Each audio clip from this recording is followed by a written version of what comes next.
ہمیں تو چند ٹگوں کا کسی نے لالچ دیا تو ہم نے دین بھی بیچ کر اس کے ہاتھ پہ پکڑا دیا اور ہم نے کہا نہیں بس معیشت سیٹ ہونی چاہیے.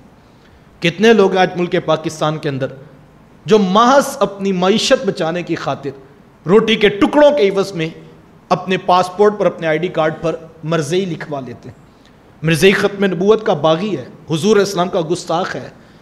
کیا ہم میں سے کوئی شخص زندگی کے ایک سیکنڈ کے کروڑویں حصے میں بھی اس بات کو پسند کرتا ہے کہ اپنے نام کے ساتھ گستاخ رسول لکھوا لے؟ لیکن کتنے لوگ ہیں جو آج بھی اس پاکستان کے اندر ایک محتاط اندازے کے مطابق 10,000 لوگ جو ہیں وہ قادیانیت کا مذہب اختیار کر لیتے ہیں. کیا لالچ ہے اس کے پیچھے؟ معیشت کا لالچ ہے, نفسانی خواہشات کا لالچ, اچھی زندگی گزارنے کا لالچ ہے. لہٰذا ہمیں اس کے اوپر ذرا اپنے ایمان کا محاسبہ ضرور کرنا چاہیے. اور میں آپ کو یہ کہنا چاہوں گا کہ اس وقت جو حالات ہیں وہ کسی سے بھی مخفی نہیں ہیں. مختلف انداز کے ساتھ لوگوں کی عقیدتیں, لوگوں کے ایمان جو ہیں وہ چھینے جاتے ہیں. مختلف قسم کے لالچ دے کے جو ہے وہ ایمان کو خریدا جاتا ہے. اور اتنی باریک چالیں ہیں ان لوگوں کی کہ مجھے اور آپ کو اپنی اولادوں کو یہ عقیدہ ان کی روحوں میں اتارنا ہوگا کہ حضور خاتم النبیین ہے اور حضور کے بعد کوئی نبی کسی معنی کسی مفہوم میں ہم قبول نہیں کرتے.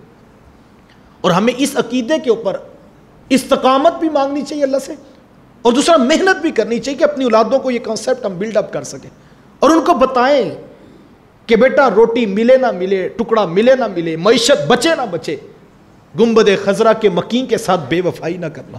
ایک زمانہ تک ہمارے اسلاف اپنی اولادوں کو وفاؤں کا درس دیا کرتے تھے اور مختلف چھوٹی چھوٹی کہانیوں کے ساتھ باتیں جوڑ جوڑ کر اولاد کو بتانا کہ بیٹا وفا ضرور کرنی.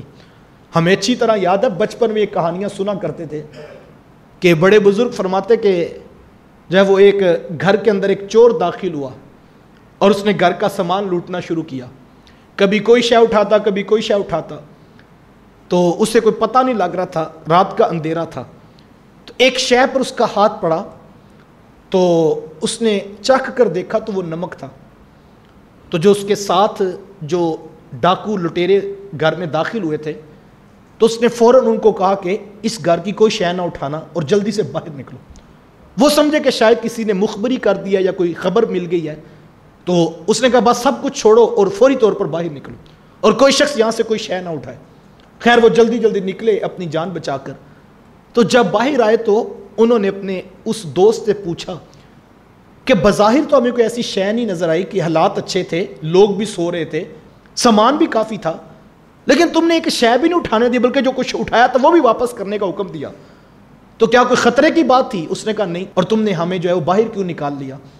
تو وہ کہنے لگا اصل میں چیزیں ٹٹولتے ٹٹولتے ہوا یہ کہ میرا ہاتھ کسی شے پر پڑا, تو میں نے چکھ کر جب دیکھا تو وہ نمک تھا. تو پھر میرے ضمیر نے گوارا نہ کیا کہ جس گھر کا نمک کھاؤں پھر اسی گھر کے ساتھ بے وفائی کروں. یہ وفاؤں کا سبق تھا. ہمارے بڑے جو ہیں وہ ہماری اولادوں کو سکھایا کرتے تھے کہ بیٹا جس در سے نمک کھایا ہو وہاں بے وفائی نہیں کرتے ہیں. حضور کی چوکھڑ تو وہ ہے, وہاں سے ہمیں سب کچھ ملا ہے. تو مجھے اور آپ کو اپنی اولادوں کو بتانا ہوگا کہ بیٹا ڈاکٹر بنے بہت اچھی بات ہے, انجینئر بنے بڑی اچھی بات ہے, معیشت بچے, کاروبار بچے بہت اچھی بات ہے, لیکن بیٹا کاروبار بچاتے بچاتے بیرون ملک کا ویزا اور نیشنلٹی لیتے لیتے کہیں ایمان نہ دے بیٹھنا اور گنبد خضرا کے مکین سے بے وفائی نہ کرنا. مرزئی ختم نبوت کے باغی ہے, قادیانی ہے, گستاخ رسول ہے. لہٰذا اس کے اوپر کوئی دوسری رائے نہیں ہے. جو حالات بنتے جا رہے ہیں, مجھے اور آپ کو اللہ کے رسول صلی اللہ علیہ وسلم کے سینہ نور کے اوپر جو قرآن نازل ہوا, لا یکلف اللہ نفسا الا وسعہا, حضور نے فرمایا تم سے تمہاری رعایا کے بارے میں پوچھا جائے گا, میرا جتنا دائرہ کار ہے مجھ سے اس کے بارے میں پوچھا جائے گا, ساری انسانیت کا میرے سے سوال نہیں ہوگا. لہٰذا میں نے اپنی اولادوں کا ایمان بچانا ہے, میں نے اس کے اوپر محنت کرنی. مجھ سے یہ نہیں پوچھا جائے گا کہ فلاں ملک کے اندر کس نے کیا کیا, تم اس وقت کیوں نہیں کیا. مجھ سے میری اولاد کا پوچھا جائے گا, میرے ماتحت کام کرنے والوں کا پوچھا جائے گا, میں جس منصب پر بیٹھا ہوں اس کے ساتھ جڑے ہوئے لوگوں کا میرے سے سوال کیا جائے گا. لہٰذا اپنا اپنا محاسبہ کرتے ہوئے میں اور اب خاص طور پر اپنی اولادوں کو اس عقیدے کے حوالے سے, چونکہ آنے والا جو وقت ہے وہ انتہائی فتنوں کا دور ہے, اور یہ شاید وہی دور ہے جس کے بارے میں اللہ کے رسول صلی اللہ علیہ وسلم نے ارشاد فرمایا تھا, حضور میں قرب قیامت کے نزدیک اتنے فتنے بپا ہوں گے کہ ایمان بچانا اتنا مشکل ہو جائے گا جس طرح جلتا کوئلہ ہاتھ پہ رکھنا مشکل ہوگا. فرمایا بندہ صبح مومن ہوگا شام کو کافر ہوگا, شام کو مومن ہوگا صبح کافر ہوگا.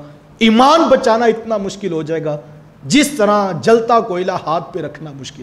کیا یہ وہ دور آ نہیں گیا؟